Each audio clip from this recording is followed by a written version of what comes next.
Welcome back to my short tutorials on using symplectic elements. This video covers the basics of teaching activity, how to review your teaching activities that have been pulled down from Banner, and also how to add things like student supervision.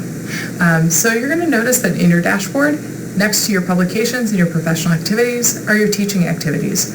It's going to generate a certain number of courses taught. These are coming directly from the Banner records.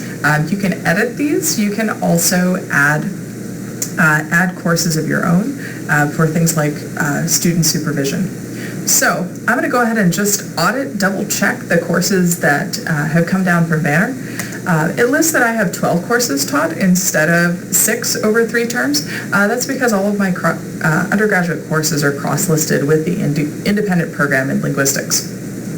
So it's going to list both INPG 471 as well as English 471 for each one of my courses.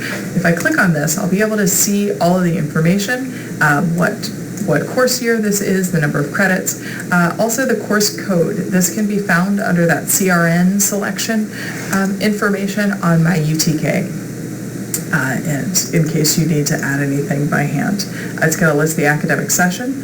Credit hours low and high are always 0 for reasons I can't explain. It's also going to list the section number if it's relevant. Otherwise, it's going to go ahead and repeat that as the course number.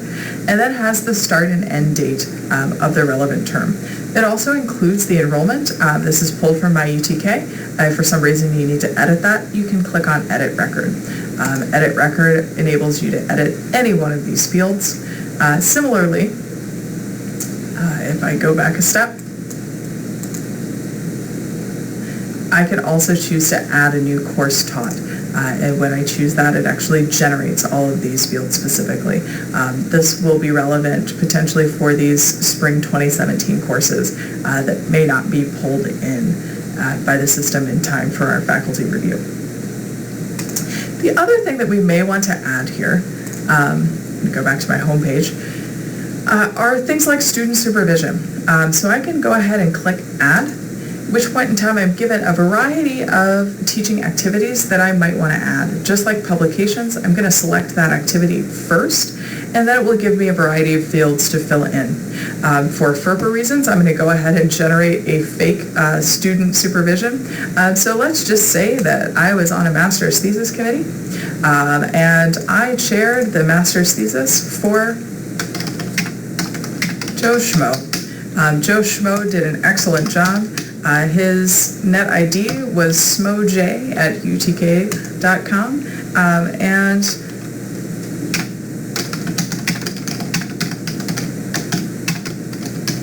and Joe wrote a really great master's thesis. He started it at the beginning of this academic year, so I'm just going to go ahead and back up to August 17th. And you know what? He also got it done in really good time. So he went ahead and defended on March the 6th.